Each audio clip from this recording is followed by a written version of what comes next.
സ്നേഹം, ദിവ്യസ്നേഹം, സ്നേഹം,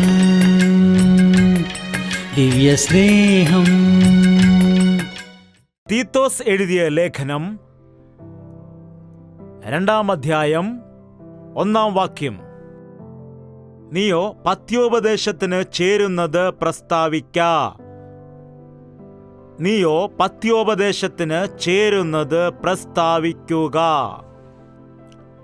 വിശുദ്ധനായ പൗലോസിന്റെ ശുശ്രൂഷയിൽ വളരെ കഴിവുള്ളവരായ സഹായികളുണ്ട്. കൂടെ നിൽക്കുവാൻ അനേകം പേരുണ്ട്. ഒരു വ്യക്തിക്ക് ഒറ്റയ്ക്ക് ദൈവത്തിൻ്റെ വേല ചെയ്യാൻ കഴിയില്ല. ദൈവത്തിൻ്റെ വേല ചെയ്യുന്നതിന് അനേകർ ആവശ്യമാണ്.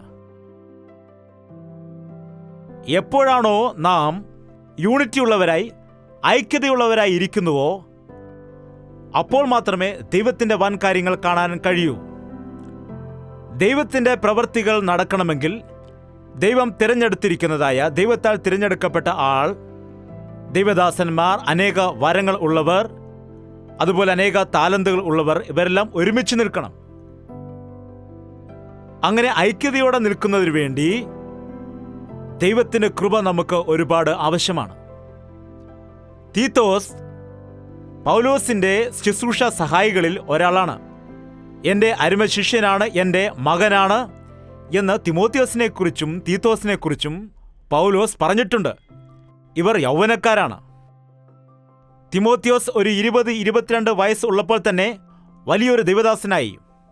പൗലോസിന്റെ ദൈവവേലയിൽ ശുശ്രൂഷകളിൽ സഹായിച്ചിരുന്നതായ താൻ ഒരുപാട് അനുഭവങ്ങൾ പ്രാപിച്ചിട്ട് പൗലോസിന്റെ അനുവാദത്തോടുകൂടി, ഉപദേശത്തോടുകൂടി, മുന്നറിയിപ്പോടുകൂടി ദൈവവേല ചെയ്യാനിടയായി. അതുപോലെ തീത്തോസും ദൈവത്തിൻ്റെ കയ്യിൽ ശക്തമായി ഉപയോഗിക്കപ്പെട്ട, യൗവനപ്രായത്തിൽ ഉപയോഗിക്കപ്പെട്ട ഒരു വ്യക്തിയാണ്. ഈ കാലത്തും അനേക യൗവനക്കാർ പ്രസംഗിക്കാറുണ്ട്. സാധാരണ യൗവനക്കാരുടെ പ്രസംഗങ്ങൾ കേട്ടാൽ അത് വലിയ ശക്തിയുള്ളതായിരിക്കും, വളരെ വേഗത്തിലുള്ളതായിരിക്കും. ഇടയ്ക്കിടയ്ക്ക് അവർക്ക് കഴിയാവുന്നതിനപ്പുറം അവർ പ്രസംഗിക്കാറുണ്ട്. ഞാൻ ആരാണ്? എനിക്ക് പ്രസംഗിക്കാൻ കഴിയുന്നത് എന്താണ്? ചില സന്ദർഭങ്ങളിൽ അത് വളരെ ശക്തമായ പ്രസംഗമാണെന്ന് അവർ വിചാരിക്കും. ഞാൻ യുവാവായിരുന്നപ്പോഴാണ് പ്രസംഗിക്കാൻ ആരംഭിച്ചത്.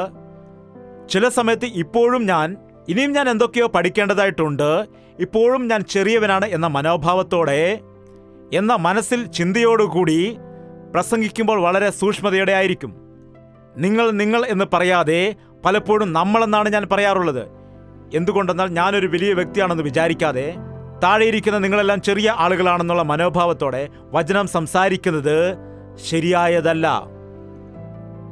സാധാരണ യൗവനക്കാർ കുറച്ച് ആക്റ്റീവ് ആയിരിക്കുന്നത് കൊണ്ട് അവരുടെ മെസ്സേജുകളും ശക്തമായിരിക്കും. അതുകൊണ്ടാണ് പൗലോസ് തിമോത്തിയോസിനും തീത്തോസിനും മുന്നറിയിപ്പ് കൊടുക്കുന്നത്. നിന്റെ യൗവനക്കാലമായതുകൊണ്ട് ആരും നിന്നെ തുച്ഛീകരിക്കാതിരിക്കാൻ നോക്കൂ. നിന്റെ ഉപദേശത്തിലും നിന്റെ പ്രവർത്തികളിലും വളരെ സൂക്ഷ്മതയോടെ ആയിരിക്കൂ. നീ വിശ്വാസികൾക്ക് സ്നേഹവും വിശ്വാസവും വിശുദ്ധിയും കാണിച്ചു കൊടുക്കുന്നവനായിരിക്കണം. അങ്ങനെ ഉപദേശിച്ചുകൊണ്ട് ഇവിടെ തീത്തോസിന് ഇവിടെ നല്ല സാരാംശമായ ഒരു സന്ദേശം എങ്ങനെ കൊടുക്കണം എന്ന് പൗലോസ് എഴുതി അറിയിക്കുകയാണ്. നീയോ പത്യോപദേശത്തിന് ചേരുന്നത് പ്രസ്താവിക്കുക. എന്താണ് പത്യ ഉപദേശം? അതായത് ശരിയായ ഉപദേശം. പഥ്യമെന്ന് പറയുമ്പോൾ അനുകൂലമായിട്ടുള്ള ഉപദേശം. മനുഷ്യന് അനുകൂലമായതാണോ ദൈവത്തിന് അനുകൂലമായതാണോ? ദൈവത്തിന് അനുകൂലമായിട്ടുള്ള ഉപദേശം. Balanced message. കണ്ടിട്ടില്ലേ? ക്രിസ്തീയ സന്ദേശങ്ങളിൽ കൂടുതൽ അങ്ങോട്ടും പോവുകയില്ല, ഇങ്ങോട്ടും പോവുകയില്ല. വളരെ തീവ്രമായത് അല്ല. എന്താണ്? കൈ വെട്ടി മാറ്റാൻ പറയുമ്പോൾ വെട്ടി മാറ്റുന്നതല്ല. കണ്ണ് ചൂഴ്ന്നു കളയാൻ പറയുമ്പോൾ ചൂഴ്ന്നു കളയുന്നതല്ല. അതിൽ വളരെ അർത്ഥങ്ങൾ ഉണ്ട്. അന്ത്യ നാളുകളിൽ മനുഷ്യർ നല്ല ഉപദേശങ്ങൾ കേൾക്കില്ല. അവർക്ക് ആവശ്യമായ നല്ല കഥകളൊക്കെ കേട്ട് അവർ കർണരസം കിട്ടുന്ന സന്ദേശങ്ങൾക്ക് വേണ്ടി ശ്രദ്ധിക്കും. ദൈവദാസന്മാരും അങ്ങനെയുള്ള കാര്യങ്ങളിൽ ശ്രദ്ധ കേന്ദ്രീകരിക്കും. അത് ആ കാലത്താണെങ്കിലും ഇന്നാണെങ്കിലും ദൈവത്തിൻ്റെ ഉപദേശം എവിടെയുണ്ടോ അവിടെ പിശാചിൻ്റെ ഉപദേശവും ഉണ്ട്. ദൈവത്തിൻ്റെ ഉപദേശം പോലെ പിശാചിൻ്റെ ഉപദേശവും കൊണ്ടുവരികയാണ്. അതുകൊണ്ടാണ് കർത്താവ് പറഞ്ഞ് പ്രവാചകന്മാരുമുണ്ട്, കള്ളപ്രവാചകന്മാരുമുണ്ട്. ഒറിജിനലായി എന്തെങ്കിലും ഉണ്ടെങ്കിൽ അതുപോലെ തന്നെയാണ് ഡ്യൂപ്ലിക്കേറ്റ് ഉണ്ടാക്കിയെടുക്കുന്നത്. അതിനെ നാം ചേർത്ത് പിടിച്ച് നോക്കുകയാണെങ്കിൽ ഒറിജിനൽ ഏതാണ്, ഡ്യൂപ്ലിക്കേറ്റ് ഏതാണെന്ന് തിരിച്ചറിയാൻ കഴിയില്ല. അതുപോലെ ഈ അന്ത്യകാലത്ത് ഉപദേശ വിഷയത്തിൽ ഉപദേഷ്ടാക്കന്മാർ സൂക്ഷിക്കണം, ഉപദേശം കേൾക്കുന്നവരും സൂക്ഷിക്കേണ്ടതാണ്. നിന്റെ ഉപദേശം ശരിയാണെങ്കിൽ നിന്നെ തന്നെ നീ രക്ഷിക്കും, നിന്റെ ഉപദേശം കേൾക്കുന്നവരെ നീ രക്ഷിക്കും എന്ന് പൗലോസ് പറയുകയുണ്ടായി. ഇവിടെ തീത്തോസിനോട് പറയുകയാണ്, നീ പത്യോപദേശത്തിന് ചേരുന്ന വണ്ണം ഉപദേശിക്കുക. യഥാർത്ഥമായി ക്രിസ്തീയ ഉപദേശം ഒരു പ്രസ്താവന അല്ല, അല്ലെങ്കിൽ ഒരു സാഹിത്യം അല്ല, അല്ലെങ്കിൽ ഏതോ ഒരു മനോഹരമായ ഒരു അത്ഭുതകരമായ കാര്യത്തെക്കുറിച്ച് പറയുന്നതല്ല, അല്ലെങ്കിൽ പുതിയ പുതിയ കാര്യങ്ങളെക്കുറിച്ച് ഇങ്ങനെ പ്രസ്താവിക്കുന്നത് അല്ല ഉപദേശമെന്നാൽ. വേദപുസ്തക ഉപദേശം, യേശുക്രിസ്തു ഉപദേശിച്ചിരുന്ന ഉപദേശം അനുസരിക്കേണ്ടത് ആയിരുന്നു. യേശു പഠിപ്പിച്ച സന്ദേശം അത് ജീവിത രീതിയാണ്. മറ്റൊരു രീതിയിൽ പറഞ്ഞാൽ അതൊരു ലൈഫ് സ്റ്റൈലാണ്. നാം എങ്ങനെയാണ് ജീവിക്കേണ്ടത് എന്ന്. യേശുക്രിസ്തുവിന്റെ പ്രസംഗം എന്ന് പറയുന്നത് ഏതെങ്കിലും സാങ്കല്പികമായ കഥകൾ പറയുന്നതോ നാം കേൾക്കാത്ത എന്തെങ്കിലും അത്ഭുതകരമായ കാര്യങ്ങൾ പറയുന്നതോ അല്ല, കൈകൾ അടിക്കുന്നതോ അല്ല. നിങ്ങൾ എപ്പോഴെങ്കിലും സർക്കസിന് പോയിട്ടുണ്ടോ? സർക്കസിലെ ആളുകൾ സർക്കസ് നടത്തുമ്പോൾ അവർ മുകളിലേക്ക് ചാടി താഴേക്ക് ഇറങ്ങി അങ്ങോട്ടും ഇങ്ങോട്ടും ചാടി സർക്കസ് നടത്തുന്ന സമയത്ത് നാം അവിടെ ഇരുന്ന ആളുകൾക്ക് നമുക്ക് എങ്ങനെയാണത് തോന്നുന്നത്?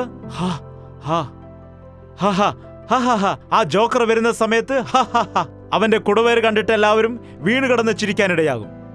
എന്താണ്? ആ സർക്കസ് കണ്ടിട്ട് കൊള്ളാം കൊള്ളാമെന്ന് പറയും. വീട്ടിൽ വന്നിട്ട് നമുക്കങ്ങനെ ചെയ്യുവാൻ കഴിയുമോ? ചെയ്യാൻ പരിശ്രമിച്ച തലയും കുത്തി താഴെ കിടക്കുന്നത് കാണാം. അത് നമുക്ക് എന്തെങ്കിലും അത്യാവശ്യമാണോ?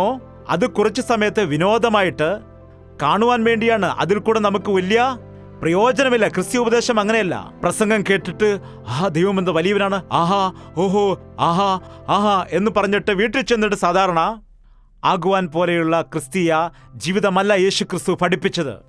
ഓർക്കണം. അതുപോലെ സാക്ഷ്യങ്ങൾ പറയുമ്പോൾ അതുമിതുമെല്ലാം കാര്യങ്ങളും പറയാറുണ്ട്. ദർശനം വന്നു, സ്വപ്നം കണ്ടു, അത് ഇത് എല്ലാം പറയും. അപ്പോൾ നമ്മൾ കേട്ട് അതെല്ലാം പറയും. എന്നാൽ നമ്മുടെ വ്യക്തിപരമായ ജീവിതത്തിന് അത് ഉപയോഗമാകുന്നുണ്ടോ? ഉപദേശം പഥ്യ ഉപദേശമായിരിക്കണം, ശരിയായ ഉപദേശമായിരിക്കണം. അത് മനുഷ്യന്റെ ജീവിത ശൈലിക്ക് ഉപയോഗപ്രദമായിരിക്കണം. യേശു ക്രിസ്തു ആകാശത്തിൽ ഇരുന്നു കൊണ്ട് ഉപദേശിച്ചില്ല. അവൻ നമ്മെപ്പോലെ തന്നെ മനുഷ്യനെ പോലെ ജഡരക്തം ഉള്ളവനായിട്ട് മനുഷ്യനായി ഈ ലോകത്തിലേക്ക് വന്ന് നമ്മുടെ നടുവിൽ സഞ്ചരിച്ച് എങ്ങനെ ജീവിക്കണം എന്നത് ജീവിച്ച് കാണിക്കുവാനിടയായി. എന്താണ് പ്രസംഗിച്ചത് അവനത് ജീവിച്ചു കാണിച്ചു. എന്താണോ ജീവിച്ച് കാണിച്ചത് അതായിരുന്നു അവന്റെ പ്രസംഗവും. ഇന്ന് അവന്റെ ശിഷ്യന്മാരെന്ന് പറയുന്നതായ നാം, അവന്റെ സേവകർ എന്ന് പറയുന്നതായിരിക്കുന്ന നാം അവന്റെ കാൽപ്പാടുകൾ പിന്തുടരേണ്ടത് ആണ്. അപ്പോസ്തലനായ പൗലോസ് തീത്തോസിന് എഴുതിയ ലേഖനം 2:2 നോക്കിയാൽ എന്താണ് പറയുന്നത്? വൃദ്ധന്മാർ നിർമ്മലവും ഗൗരവവും സുബോധവും ഉള്ളവരും വിശ്വാസത്തിലും സ്നേഹത്തിലും സഹിഷ്ണുതയിലും ആരോഗ്യമുള്ളവരായിരിക്കണം എന്നും. ഭക്തി എന്ന് പറഞ്ഞാൽ ആർക്ക് ആയിരിക്കണം പറ? വൃദ്ധന്മാർക്ക്. നമ്മൾ വിചാരിക്കാറുണ്ട് എല്ലാം കഴിഞ്ഞിട്ട് അവസാനം ദൈവത്തിന്റെ സന്നിധിയിലേക്ക് നമുക്ക് കാലുപിടിക്കാൻ പോകാം, അപ്പോൾ തീർത്ഥയാത്രയ്ക്ക് പോകാം. നമ്മുടെ ആളുകൾ ചില യെരുശലേമിലേക്ക് പോകാറുണ്ട്. ഞാൻ ആലോചിക്കാറുണ്ട് എന്തുകൊണ്ടാണ് വൃദ്ധന്മാർ മാത്രം ഇങ്ങനെ പോകുന്നതെന്ന്. എന്താണ്, ഇപ്പോൾ റിട്ടയർഡ് ആയിരിക്കുകയാണല്ലോ, അങ്ങനെ പോയി തീർത്ഥയാത്രയൊക്കെ ചെയ്തിട്ട് വന്നാൽ പുണ്യം കിട്ടുമെന്ന് വിശ്വസിക്കുകയാണ്. എന്താ അല്ലേ? ഭക്തി എന്നത് വൃദ്ധന്മാർക്കാണെന്നാണ് വിചാരിക്കുന്നത്. ഭക്തി വൃദ്ധന്മാർക്കാണോ, എല്ലാവർക്കുമാണോ? വൃദ്ധരുടെ ഭക്തി എന്താണ്? വാർദ്ധക്യകാലത്ത്, വാർദ്ധക്യ സമയത്ത് യൗവനക്കാരെ കുറിച്ച് നാം ഇപ്പോൾ പറഞ്ഞു. വളരെ ആക്റ്റീവായിരിക്കും, നല്ല ശക്തിയോടെ ആയിരിക്കും, നല്ല ബലത്തോടെ ആയിരിക്കും, നല്ല ഉണർവോടെ ആയിരിക്കും, വളരെ ആവേശത്തോടെ ആയിരിക്കും. എന്നാൽ വൃദ്ധന്മാരെങ്ങനെയാണ്? പറയൂ, ഇവിടെ വൃദ്ധന്മാരുണ്ടല്ലോ. വൃദ്ധർ എങ്ങനെയായിരിക്കും? വളരെ അലസതയോടെ ആയിരിക്കും, ബലഹീനതയോടെ ആയിരിക്കും.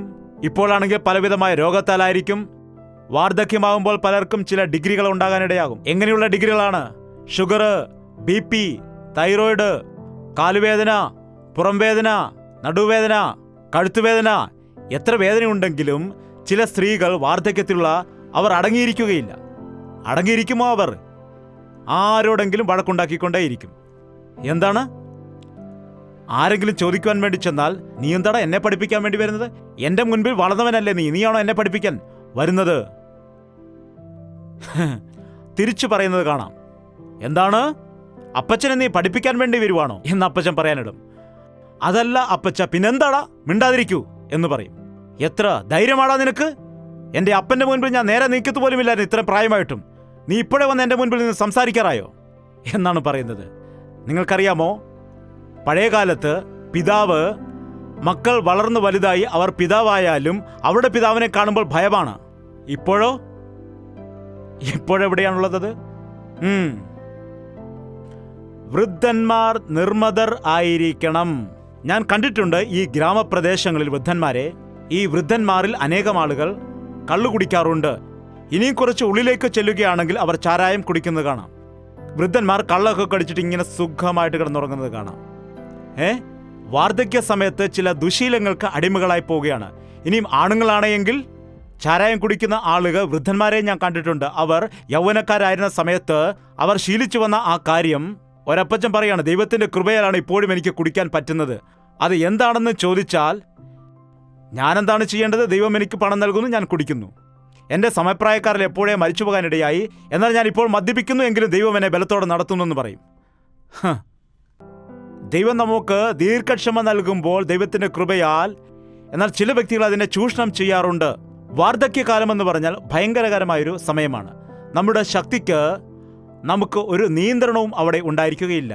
നമുക്ക് സ്റ്റാമിന കാണില്ല. വൃദ്ധന്മാർ പെട്ടെന്ന് കോപിക്കുന്നത് കാണാം. പെട്ടെന്ന് അവർക്ക് മുഷിച്ചിലുണ്ടാകും. അവർ പെട്ടെന്ന് നിരാശപ്പെട്ടു പോകുന്നത് കാണാം. അവർ പെട്ടെന്ന് വീണുപോകുന്നത് കാണാം. വാർദ്ധക്യകാലം വളരെ സൂക്ഷ്മതയോടെ നാം ചിലവിടണം. അതുകൊണ്ടാണ് ഭക്തനായ ദാവീദ് പറഞ്ഞത്, എൻ്റെ വാർദ്ധക്യ സമയത്ത് എന്നെ ഉപേക്ഷിക്കരുതേ. അനേകം ആളുകൾ നല്ല ജീവിതം നയിച്ചിട്ട് വാർദ്ധക്യ സമയമായപ്പോൾ ദൈവത്തിൽ നിന്ന് അകന്നു പോയവരുണ്ട്.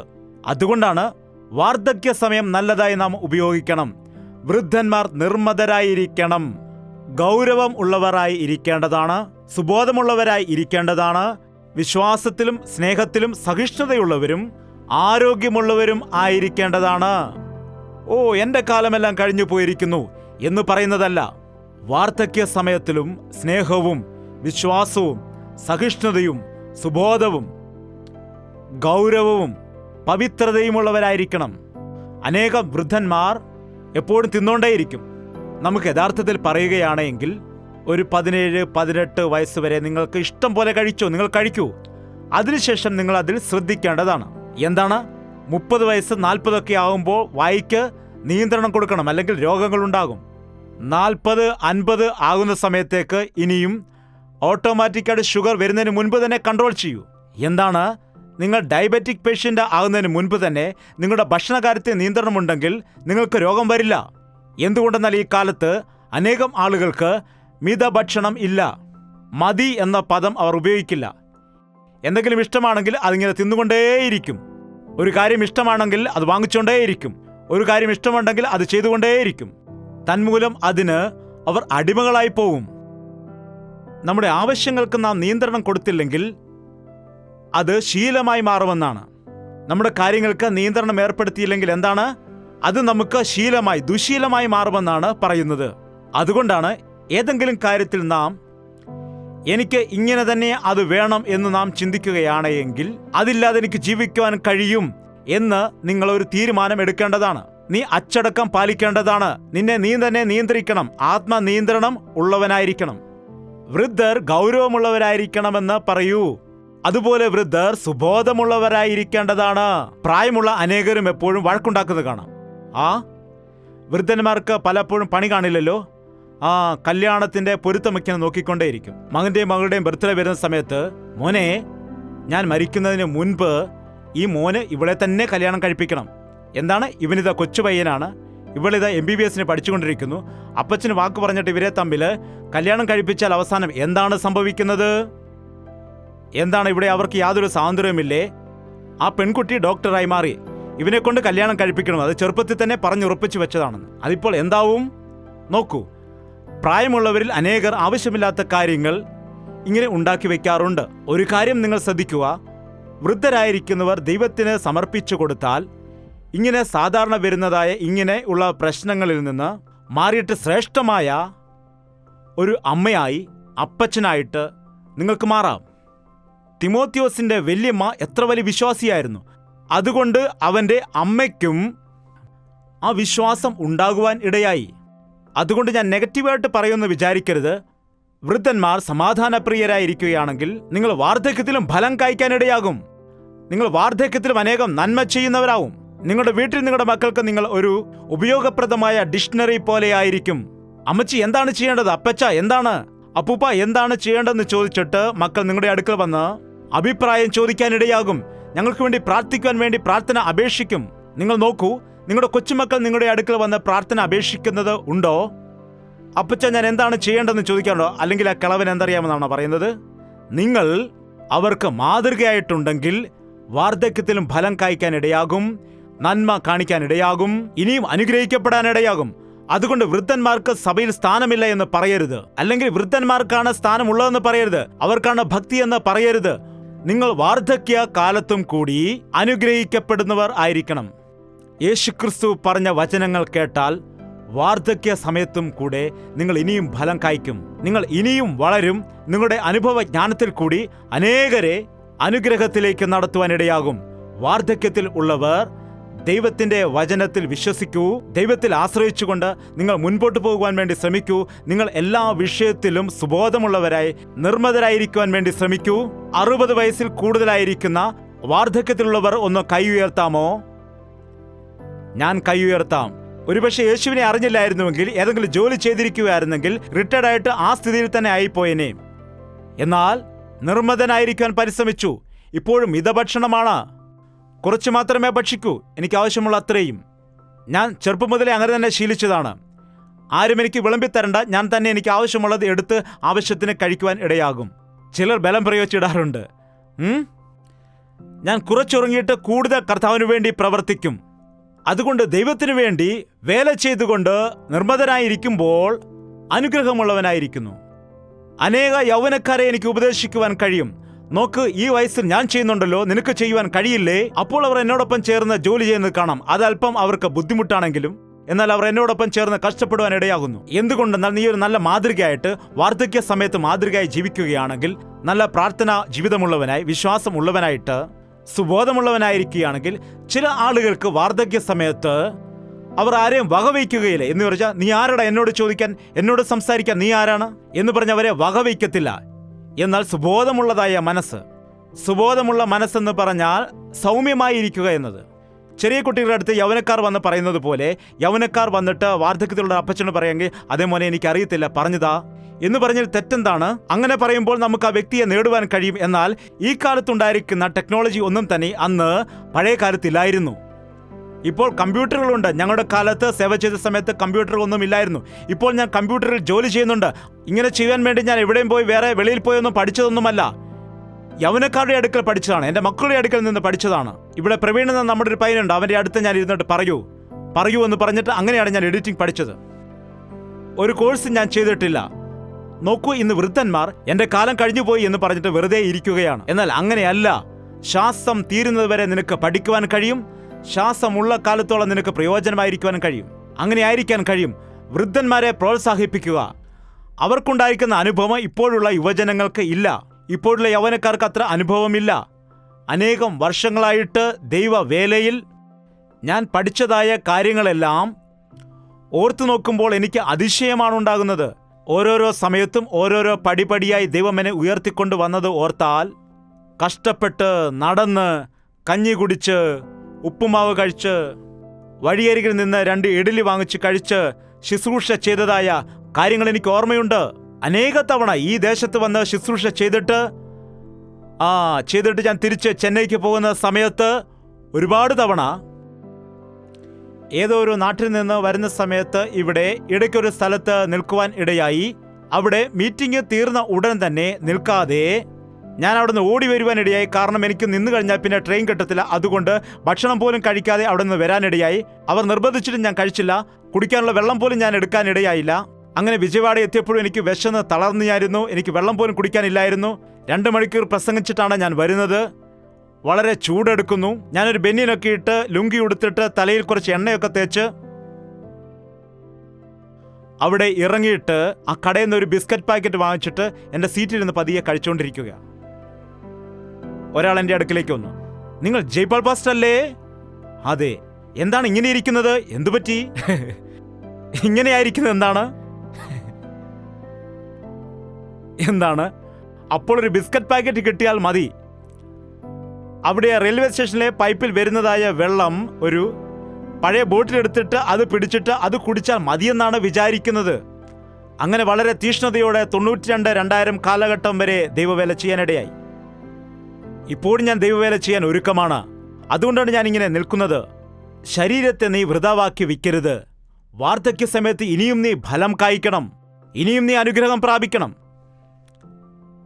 എൻ്റെ സഹോദരിയുടെ അമ്മായിമ്മയെ ഞാൻ കാണാനിടയായി. US വെച്ച്. അവർക്ക് 89 വയസ്സാണ്. അവർ തന്നെയാണ് അവിടെ ഭക്ഷണം പാകം ചെയ്യുന്നത്, പാത്രം കഴുകുന്നത്. ആരെങ്കിലും വന്നാൽ അവർക്കും വെച്ചു വിളമ്പുന്നത് അവർ തന്നെയാണ്. എന്താണ്? വൃദ്ധന്മാർ, പ്രായമുള്ളവർ എപ്പോഴും മാതൃകയായിരിക്കണം. നിങ്ങളുടെ വീട്ടിലെ നിങ്ങളുടെ കുഞ്ഞുങ്ങൾക്ക് നിങ്ങൾ കഷ്ടപ്പെടുവാൻ പഠിപ്പിക്കൂ. പണികൾ പഠിപ്പിക്കൂ. നിങ്ങൾ കഷ്ടപ്പെട്ട് അവർക്ക് മാതൃകയായി നിന്ന് അവരെയും പഠിപ്പിക്കൂ. നിങ്ങൾ നിർമ്മതരായിരുന്ന അവരെ നിർമ്മതരാക്കുവാൻ പഠിപ്പിക്കൂ. നിങ്ങൾ നല്ല മനസ്സുള്ളവരായിരുന്ന അവരെ നല്ല മനസ്സുള്ളവരാക്കി മാറ്റേണ്ടതാണ്. അല്ലാതെ പ്രായമുള്ളവർ മക്കൾക്കൊരിക്കലും തടസ്സമായി നിൽക്കരുത്. ദൈവത്തിൻ്റെ വേലയിൽ പ്രായമുള്ളവർക്കൊരു ഭാഗമുണ്ട്. ഞാൻ പ്രായമുള്ളവനായിപ്പോയി എനിക്കൊന്നും ചെയ്യുവാൻ കഴിയില്ല എന്നൊന്നും പറയരുത്. നമുക്കറിയാം, യേശുക്രിസ്തു ജനിച്ച സമയത്ത് യേശുവിനെ പേരിടുന്നതിന് വേണ്ടി ആലയത്തിൽ കൊണ്ടുപോയപ്പോൾ 2 വൃദ്ധന്മാരെ നമുക്കവിടെ കാണാൻ കഴിയും. ഒരാൾ ശിമയോൻ, മറ്റൊരാൾ ഹന്ന. അവർക്ക് എത്രയാണ് വയസ്സ്? 84 വയസ്സായിരിക്കുന്ന ഒരു വൃദ്ധ. നമുക്കൊന്ന് വായിക്കാം. അത് ലൂക്കോസിന്റെ സുവിശേഷം 2-ാം അധ്യായം 36-ാം വാക്യം. ആശേർ ഗോത്രത്തിൽ ഫനുവേലിന്റെ മകളായ ഹന്ന എന്നൊരു പ്രവാചകി ഉണ്ടായിരുന്നു. അവൾ കന്യാകാലത്തിൽ പിന്നെ ഭർത്താവിനോടുകൂടെ 7 സംവത്സരം കഴിച്ചു. 84 സംവത്സരം വിധവയും വയസ്സു ചെന്നവളുമായി ദൈവാലയം വിട്ടുപിരിയാതെ ഉപവാസത്തോടും പ്രാർത്ഥനയോടും കൂടെ രാവും പകലും ആരാധന ചെയ്തു പോന്നു. ആ നാഴികയിൽ അവളും അടുത്ത് നിന്നു ദൈവത്തെ സ്തുതിച്ചു. യെരുശലേമിന്റെ വീണ്ടെടുപ്പിനെ കാത്തുനിന്ന എല്ലാവരോടും അവനെക്കുറിച്ച് പ്രസ്താവിച്ചു. 84 വയസ്സുണ്ട് ആ മാതാവിന്. ദേവാലയത്തിൽ വിട്ടുപിരിയാതെ ഉപവാസ പ്രാർത്ഥന ചെയ്യുകയാണ്, ശുശ്രൂഷ ചെയ്യുകയാണ്. ദേവാലയത്തിൽ വന്ന ആളുകളോട് വീണ്ടെടുപ്പിനെ കുറിച്ച് സംസാരിക്കുകയാണ്. പ്രായമുള്ളവരുടെ വാക്കുകൾ പഴങ്കഞ്ഞിയാണെന്ന് പറഞ്ഞാൽ, പഴങ്കഞ്ഞി കുടിച്ചാൽ നിനക്ക് ശരീരത്തിന് ആരോഗ്യമാണ്. യഥാർത്ഥത്തിൽ പഴങ്കഞ്ഞി കുടിക്കുന്നവർക്ക് BP-യും ഷുഗറും വരില്ലെന്നാണ്. എന്താണ്? രാവിലെ എഴുന്നേറ്റ് പഴങ്കഞ്ഞി കുടിക്കുവാണെങ്കിൽ ശരീരം തണുത്തു പോകും, BP ഉണ്ടാകില്ല. ഇതെല്ലാം നല്ലവണ്ണം ദഹിച്ചു പോകുന്നതുകൊണ്ട് ഷുഗർ കംപ്ലൈൻറ്റും നിങ്ങൾക്കുണ്ടാകില്ല. അല്ലാതെ ഈ ചായയും കാപ്പിയും ബ്രേക്ക്ഫാസ്റ്റും ടിഫിനും എന്ന് പറഞ്ഞ ഓരോന്ന് കഴിച്ച് നിങ്ങൾ അനാവശ്യമായ രോഗങ്ങൾ വരുത്തിവെക്കുന്നു. പ്രായമുള്ളവരുടെ വാക്ക് ചിക്കൻ 65 ആണെന്ന് പറഞ്ഞാൽ സന്തോഷിച്ചേനെ. എന്താണ്? വലിയവരുടെ വാക്ക് ചിക്കൻ 65 പോലെയല്ല ഈ കാലത്ത്. എന്നാൽ പ്രായമുള്ളവരുടെ വാക്കുകൾ എത്രമാത്രം നാം ശ്രദ്ധിക്കുന്നോ അത്രമാത്രം നമുക്ക് അനുഭവ ജ്ഞാനം ഉണ്ടാകും. പൗലോസ് പറയുകയാണ്, നിന്റെ ഉപദേശത്തിൽ വൃദ്ധന്മാരെ ഉപേക്ഷിക്കരുത്. വൃദ്ധർക്ക് ആവശ്യമായിരിക്കുന്ന പ്രോത്സാഹനവും ഉപദേശവും പ്രസംഗവും നീ കൊടുക്കണം.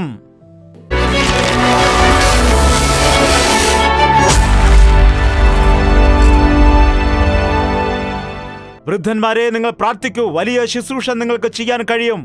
നിങ്ങൾക്ക് പ്രാർത്ഥിക്കാൻ കഴിയുമെങ്കിൽ, കൊച്ചുകുട്ടികൾക്ക് വേണ്ടി നിങ്ങൾക്ക് മുഴങ്കാൽ മടക്കി പ്രാർത്ഥിക്കാൻ കഴിഞ്ഞാൽ, നിങ്ങൾ ഇരുന്നു കൊണ്ട് പ്രാർത്ഥിച്ചാൽ, നിങ്ങൾ ആകാശത്തിലേക്ക് കണ്ണുകൾ ഉയർത്തി പ്രാർത്ഥിച്ചാൽ, സ്വർഗീയ പിതാവിന്റെ ശക്തി നിങ്ങളുടെ മേൽ, നിങ്ങളുടെ കുഞ്ഞുങ്ങളുടെ മേൽ വരുവാനിടയാകും. ആവശ്യമില്ലാതെ സംസാരിച്ച് നിങ്ങളുടെ സമയം കളയാതെ, വൃഥാവായ സംഭാഷണത്തിലൂടെ നിങ്ങളുടെ സമയം ചിലവഴിക്കാതെ, ദൈവത്തിന്റെ സന്നിധിയിൽ നിങ്ങളുടെ സാക്ഷ്യങ്ങൾ പങ്കുവെച്ചുകൊണ്ട് നിങ്ങളുടെ കുടുംബത്തിന് അനുഗ്രഹമായി മാറാൻ ശ്രമിക്കൂ. നിങ്ങളുടെ പ്രാർത്ഥനയും അനുഗ്രഹവും നിങ്ങളുടെ കുഞ്ഞുങ്ങൾക്ക് കൊടുക്കൂ. ഇവിടെ ആയിരിക്കുന്ന എല്ലാവർക്കും നമുക്ക് പ്രാർത്ഥിക്കാം. പരിശുദ്ധനായ സ്നേഹമുള്ള പിതാവേ, ഇവിടെ കടന്നു വന്നിരിക്കുന്ന എല്ലാ വ്യക്തികളെയും നിന്റെ കരങ്ങളിലേക്ക് സമർപ്പിക്കുന്നു. ഓരോരുത്തർക്കും സ്നേഹത്തോടെ, സഹിഷ്ണുതയോടെ ഓരോരുത്തരെയും കുടുംബത്തെ കെട്ടുവാനുള്ള ശക്തി ഇവിടെ ആയിരിക്കുന്ന എല്ലാവർക്കും നീ കൊടുക്കണമേ. ഇന്ന് പരിശുദ്ധാത്മാവിന്റെ കാര്യങ്ങൾ എല്ലാ കുടുംബങ്ങളിലും നടക്കുന്നതിന് വേണ്ടി, എല്ലാ ഹൃദയങ്ങളിലും നടക്കുന്നതിന് വേണ്ടി, ഞങ്ങൾ കേട്ടിരിക്കുന്ന ഉപദേശം എല്ലാവരുടെയും ഹൃദയങ്ങളിൽ അത് ഏറ്റെടുക്കുന്നതിന് വേണ്ടി നീ സഹായിക്കണം. ഞങ്ങളുടെ കുടുംബങ്ങൾ ഞങ്ങൾക്ക് കെട്ടിപ്പടുക്കുവാൻ സഹായിക്കണം. സ്വർഗീയ രാജ്യത്തിന് അവകാശികളാക്കുവാൻ ഞങ്ങളെ സഹായിക്കണം. യേശു ക്രിസ്തുവിന്റെ നാമത്തിൽ അപേക്ഷിക്കുന്നു പിതാവേ. ആമേൻ, ആമേൻ, ആമേൻ. യേശുവേ, യേശുവേ, യേശുവേ, യേശുവേ, യേശുവേ, യേശുവേ, യേശുവേ, യേശുവേ. നിന്നെ നിന്നെ എന്നും ഞാൻ സേവിക്കും. നീ മാത്രം രാജാവെന്നും. നിന്നെ നിന്നെ എന്നും ഞാൻ സേവിക്കും. നീ മാത്രം രാജാവെന്നും. യേശുവേ, യേശുവേ, യേശുവേ, യേശുവേ, യേശുവേ, യേശുവേ, യേശുവേ, യേശുവേ, യേശുവേ, യേശുവേ.